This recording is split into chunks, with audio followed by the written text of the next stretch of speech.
Ciao ragazzi, bentrovati in un nuovo video, sempre per la scia nuovo contro vecchio o vecchio contro nuovo, fate voi, classico contro moderno, se proprio volete. Oggi andremo a vedere le differenze tra due giochi che sono diventati iconici e classici, cioè Doom 2 e Doom Eternal, che sono della stessa software house, della stessa saga, ma di ere completamente diverse.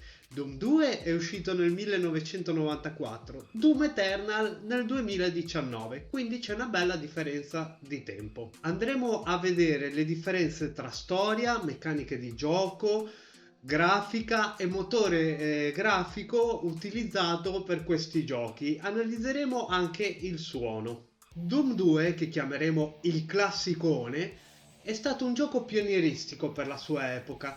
Ci porta ad affrontare i demoni in dei tunnel, in degli spazi abbastanza aperti, edifici e ambienti infernali. Il gioco si svolge in un ambiente cupo ed è ambientato sulla Terra.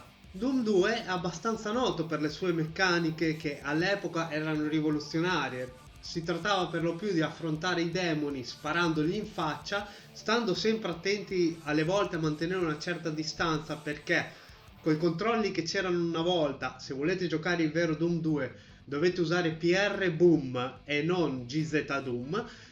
Il movimento era abbastanza difficile con i controlli dell'epoca e il gioco principalmente si basava su trova la chiave, apri la porta. La storia era molto semplice, praticamente noi arrivavamo sulla Terra e dovevamo fermare i demoni.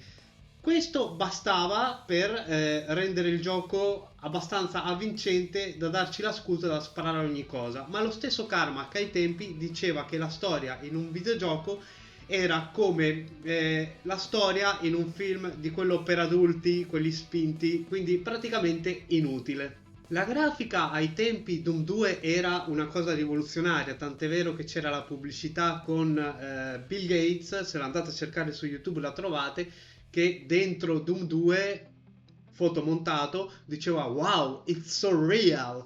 Però al giorno d'oggi si vedono parecchio le limitazioni dell'Iditech 1, che era un vero 3D ma aveva delle limitazioni. Anche se utilizzava una palette a 256 colori, le atmosfere cupe e infernali aiutavano parecchio a mantenere l'ambientazione per come doveva essere. I suoni erano minimalisti e le musiche erano in MIDI, si potevano sentire i mostri e le musiche in MIDI, però era coinvolgente, era piacevole e le musiche stesse sono state realizzate negli studi ID Software ispirate a musiche metal dell'epoca. Per le performance il motore era studiato per rendere una performance efficiente anche nei computer di potenza più bassa, mentre nei computer di potenza più elevata poteva raggiungere i 75 fps. Doom Eternal, che è l'ultimo capitolo della serie per ora, rilasciato nel 2019, ci mostra invece più puzzle, più narrativa, però comunque siamo legati a un'azione frenetica. Le meccaniche di gioco sono parecchio cambiate, adesso abbiamo anche le glory kill, si possono fare combo con le armi utilizzando, chi è bravo, io no, utilizzando le armi in combo come se fosse un FPS arena multiplayer, e introduceva anche scene con dialoghi che narravano una certa storia.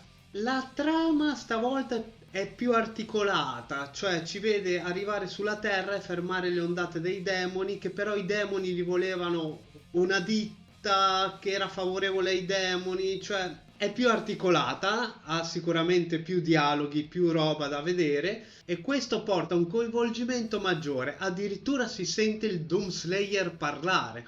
Il motore ID-Tech 7 ci offre parecchia roba, ci offre per esempio il ray tracing che successivamente è stato aggiunto, texture a dettagli più alti, a risoluzione più alta, migliorano i riflessi e le ombre e il rendering degli ambienti è impressionante. I suoni sono naturalmente di qualità più alta, ma le musiche sono state registrate in studio da Mick Gordon, un professionista, e risultano parecchio piacevoli, volendo anche per un workout. Le performance dell'IDTech 7 sì, ci vuole un PC più potente naturalmente, ma è in grado di girare anche su PC meno potenti, gira anche su console, è molto scalabile e la sua ottimizzazione è impressionante. Allora, per concludere, Doom 2 è stato pionieristico e Doom Eternal è stata la naturale evoluzione e ci ha dimostrato come id Tech può portare un vecchio gioco, un vecchio stile di gioco come quello di Doom a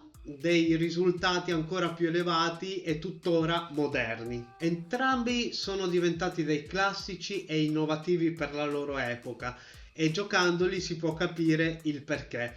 Non è difficile capire perché per la loro epoca comunque sono stati ritenuti dei capolavori. Ok ragazzi, per questo video era tutto. Enjoy!